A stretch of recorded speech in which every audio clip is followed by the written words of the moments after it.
안녕하십니까 거성교회 성도 여러분. 여름이 몹시 무덥습니다. 더위에 건강하시고 또 휴가 지내시는 분들 또 평안하게 쉼을 누리시면서 또 하나님의 말씀과 함께 하시기를 바랍니다. 저희들이 이제 구약은 마치고 바이블 인사이트 이제 신약으로 넘어왔습니다. 신약의 처음은 우리가 잘 아는 대로 사복음서가 예수님에 대한 말씀으로 시작이 됩니다. 오늘은 그 첫 번째 시간으로 마태복음과 마가복음에 대해서 함께 이야기를 나눠보겠습니다. 마태는 가버나움에서 일하던 세리였습니다. 당시 로마의 지배하에 있었기 때문에 세리란 직업은 죄인의 그룹 속에서 또 사람들이 아주 싫어하는 그러한 직업이었고 사람들이었습니다. 예수님께서는 그러나 세리 마태를 자신의 제자로 부르셨고 또 그 가운데 마태는 예수님의 이야기를 복음서로 기록하여 남겼습니다. 마태복음은 유대인들을 위한 복음서입니다. 유대인적인 색채가 아주 강합니다.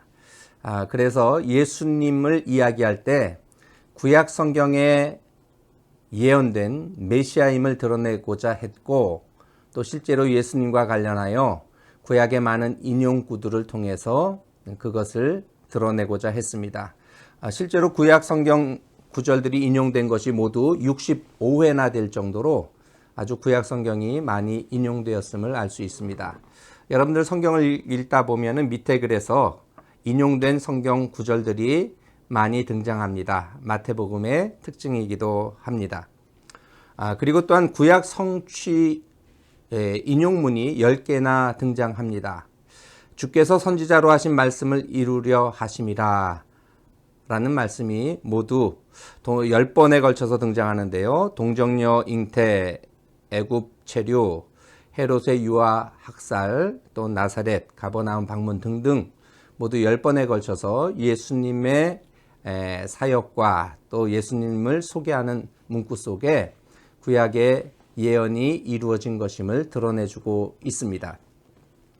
그러나 단지 마태복음은 유대인들만을 위한 복음서는 아닙니다. 예수님의 복음이 이방인을 위한 또 구원의 메시지임을 드러내고자 선교적인 색채가 아주 강합니다.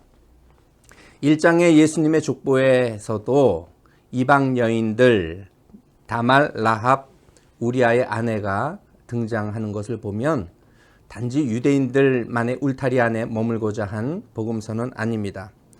예수님의 탄생을 축하한 동방박사들 역시 이방인들이었고 15장의 가나안 여인의 딸을 치료하는 과정에서 보면 예수님께서 또 모두를 품고 또 치유의 은혜로 구원의 은혜로 다가가셨음을 알 수 있습니다. 마태복음의 어떤 구성을 보면은 1장부터 2장까지는 전 역사입니다. 예수님의 족보와 또 유아기를 담고 있습니다. 또 3장, 4장은 세례 요한과 예수님의 사역이 또 시작되는 것을 소개하고 있고 지리적으로 보자면 4장 12절부터 13장까지는 갈릴리에서의 예수님의 활동을 말해 줍니다. 14장부터 20장까지는 갈릴리 안팎에서 또 예수님의 사역, 공생의 활동을 기록하고 있고요. 21장부터 마지막 28장까지 예루살렘에서 예수님이 입성하신 후에 마지막 활동을 전개하시고 또 십자가의 고난과 죽으심 또 부활에 이르는 모든 내용들을 담아내고 있습니다. 마태복음이 그린 예수님의 모습은 어떤 모습일까? 특별히 참된 스승으로서 제자들을 양육하시고 또 하나님의 사람들을 세워가시는 예수 그리스도의 모습이 담겨져 있습니다. 예수님은 위대한 설교가였고 율법을 새롭게 제대로 풀어주시는 선생님이셨고 율법의 완성자였습니다. 특별히 마태복음에는 아주 짜임새가 있습니다.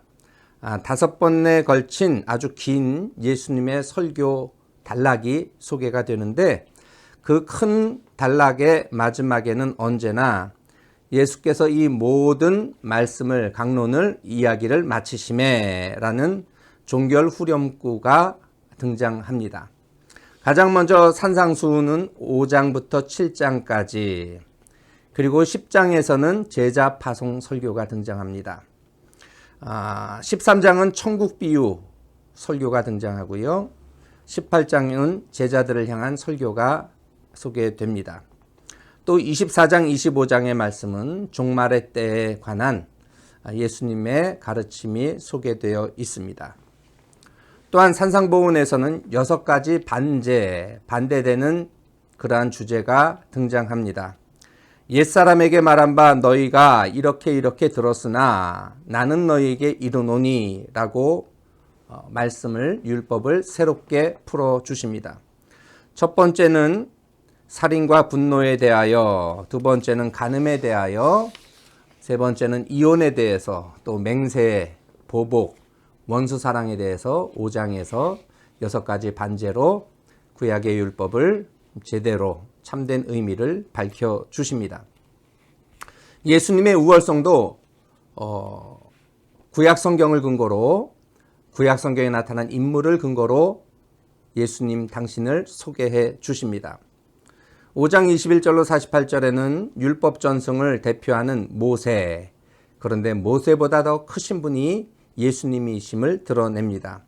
12장 6절에는 제사장 전승으로서 성전이 강조되는데 성전보다 크신 분으로 예수님, 또 12장 41절 예언자 전승 속에 등장하는 요나보다 더 크신 분, 또 지혜 전승으로 12장 42절에는 솔로몬보다 더 크신 분으로 예수님이 소개되고 있습니다.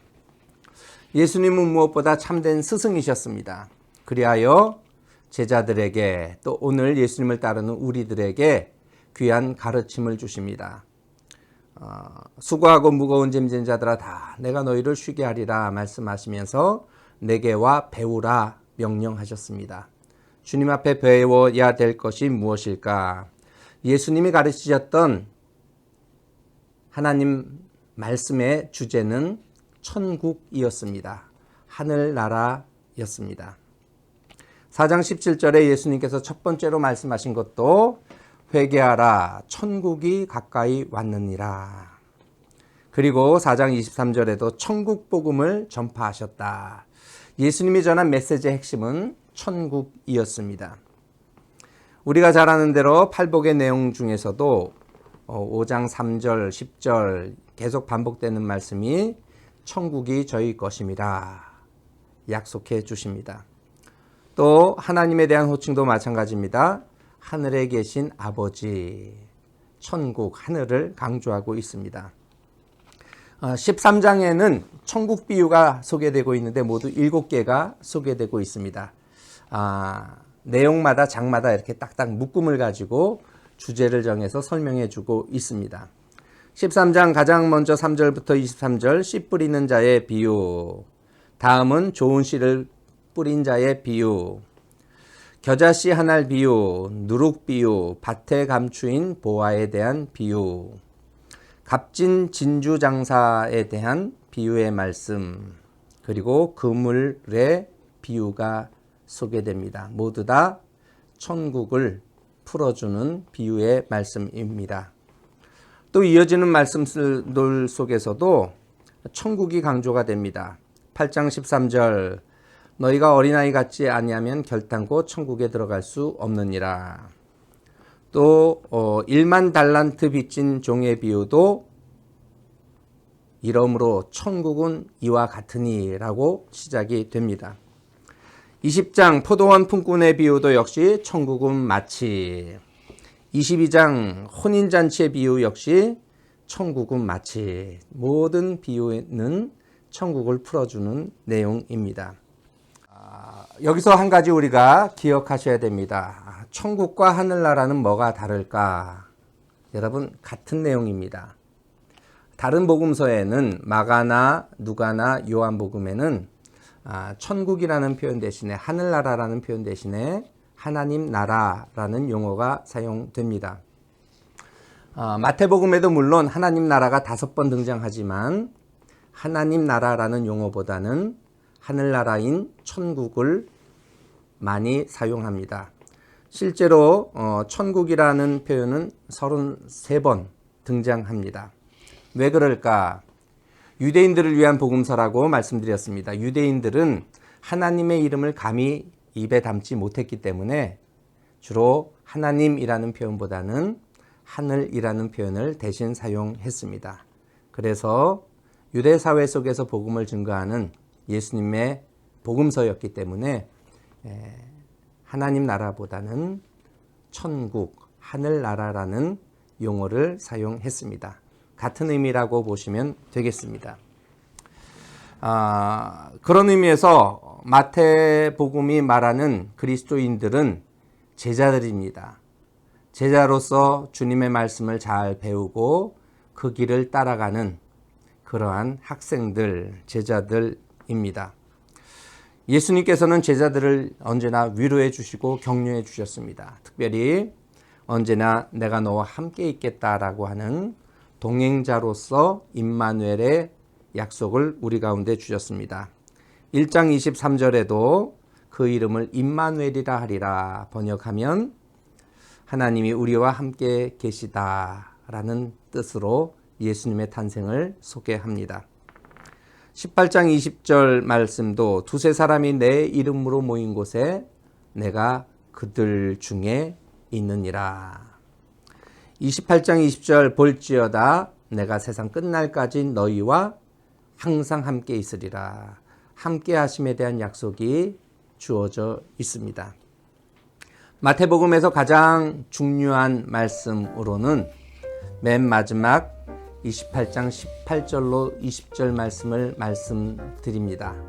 승천하시면서 제자들에게 또 부활의 목격자가 되고 십자가의 증인이 되는 오늘 우리들에게 주시는 명령입니다. 한번 같이 읽겠습니다. 예수께서 나와 말씀하여 이르시되 하늘과 땅의 모든 권세를 내게 주셨으니 그러므로 너희는 가서 모든 민족을 제자로 삼아 아버지와 아들과 성령의 이름으로 세례를 베풀고 내가 너희에게 분부한 모든 것을 가르쳐 지키게 하라. 볼지어다 내가 세상 끝날까지 너희와 항상 함께 있으리라 하시니라. 아멘.